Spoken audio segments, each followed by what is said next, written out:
যেভাবে নির্দেশ দিচ্ছি সেইভাবে কাজ চালিয়ে যাও। একদম কোনো মতি বুতি যেন সিপিএম বিজেপি পোস্টার তো দূরের কথা, দেল লেখা তো দূরের কথা, ভোটের দিনে যেন কোনো এজেন্ট যেন বসাতে না পারে।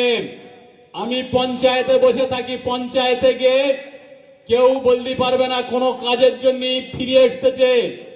আর নুক্কে নুক্কে বিজেপি ভোট দেখে বলবে রূপশ্রীতি সই করে দাও আর কন্যাশ্রীতি সই করে দাও। তোমাকে আমি আদর করব? আদর করার সময় থাকবে না।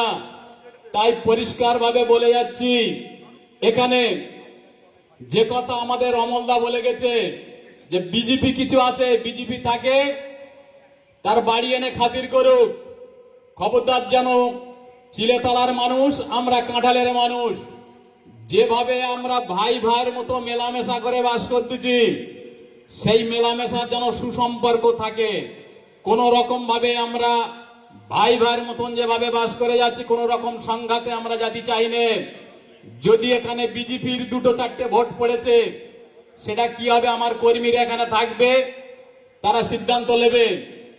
আমি কালকের উত্তর বানিয়াড়ায় মিটিং করেছি, ওখানে আমাদের আগে সিপিএম এর মেম্বার ছিল শাহরুল ভাই, সেখানে আমাদের আজগার ভাই ছিল, বলে 1400 ভোট আছে, আমরা জিরো ব্যালেন্সে সব তৃণমূলের দিকে মেরে দেবো, কোনো চিন্তা করতে হবে না প্রধান। আমাদের কাল কাঁটাডাঙ্গায় আমি একটা কর্মী বৈঠক করেছি, তারা বলেছে আমরা সিপিএম থেকে এইছি, সিপিএম এ যেভাবে ভোট করে আমরা আগে জিরো ব্যালেন্স করে দিতাম, এবারে জিরো ব্যালেন্স করে আমরা তৃণমূলীর ঝান্ডাতে সেখানে 1200 ভোট আছে, আমরা 1100 তোমার পাইয়ে দেবো, নাহলে আমার পঞ্চায়েত মুখ হবো না। আমার প্রত্যেক কর্মীরা ঠিক এইভাবে এবারে চ্যালেঞ্জ ছুড়ে দিয়েছে, যারা এখানে, এটা পঞ্চায়েতের ভোট না, এটা অ্যাসেম্বলির ভোট, কিন্তু আমাদের লোকসভার ভোট, এ ভোটের গুরুত্ব অনেকটা বেশি।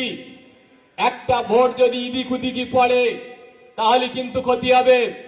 আমরা রাস্তার কাজ করতেছি, আমরা কৃষকদের টাকা দিচ্ছি, আমরা রাস্তাঘাট করে দিচ্ছি, আমরা পড়াশুনোর টাকা দিচ্ছি, পঞ্চায়েতে যাচ্ছি, আমরা প্রতি যে কোনো কাজের জন্য বিধবা সার্টিফিকেট দাও, অবিবাহিত সার্টিফিকেট দাও, সমস্ত সার্টিফিকেট আমরা মানুষের হাতে হাতে দিচ্ছি।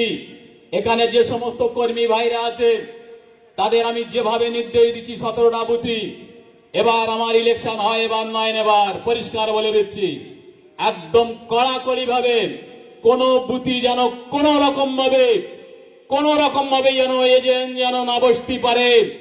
যা করবে আমাদের তৃণমূলের লোকেরা, এবং সকাল সকাল গে প্রত্যেক বুথি যেভাবে ভোট আছে, আমাদের 5 গেছিয়ায় বুথি আমাদের মেম্বার হাকিম বসে আছে, হাকিম বলেছে ভাই 700 ভোটার আছে, আমি তোমার 600 ভোটার আমার দিকে আনবো, 100 ভোটার কোথায় যাবে বলতে পারবো না, তবে 600 ভোটার আমরা মেরে দেখতে দেবো।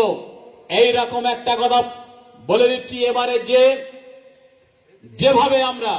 যেভাবে আমরা মাঠে লেগেছি, আমাদের প্রত্যেক কর্মীরা সেইভাবেই আমাদের মাঠে লেবে কাজ করতে হবে। ভুমরু আমাদের এধারে এসআইটি যারা নেতৃত্ব দেয়, আমাদের মোবারক থেকে শুরু করে, তারপর আমাদের এখন ওই যে মুচা ভাইয়ের সালাটা নতুন যারা এসেছে, তাদের লোক আমি রাত্রিবেলা বলছি, বলি কোন রকম ভাবে ভুমরু কোন রকম ভাবেই কোনো কিছু আর শুনতে চাইনে, কারণ আমাদের ভোটটা এবারে ভুমরু দুটো বুথের যা পরিস্থিতি আছে তাতে বোঝা যাচ্ছে আমরা এবারে ভুমরু দুটো বুথ থেকে জিতবো, সেখানেও কোনো হয়তো এজেন্ট থাকবে না। এবারে সেই রকম একটা রাস্তা আমি তৈরি করেছি। অতএব আমরা যেভাবে খাটাখাটনি করছি এবং এলাকার উন্নয়নের কাজ করে যাচ্ছি, সেইভাবে আমরা উন্নয়নের কাজ করে যাব। আপনাদের সঙ্গে আমরা আছি, সাথে থাকব, এবং আগামী দিনে সবে তো আমরা 5 মাস হয়ে বইছি, এখন সারাটা বছর হাতে সময়। কেউ যদি মনে করে যে আমরা অমুকি রেজেন্ট হয়ে বসবো, সেই দিন থেকে ধরাধরি শুরু হয়ে যাবে। বলে দেবে না যে আমি আদর করে বসতেছি পয়সার লোভে, এই লোভ এখানে কর্মী সভা বলে দিচ্ছি, এটা জনসভা না। পয়সার লোভে বসবে, তার গায়ে কাজ করতে যাবে। আর যেই ভোটে জিতে যাবো আর সেই বলবে ভাই আমার ভুল হয়ে গেছে, বাড়ি গিয়ে শুয়ে পড়বে, এবার শোয়ার টাইম আমি আর দেবো না। ওই এলাকার কর্মীরা এবার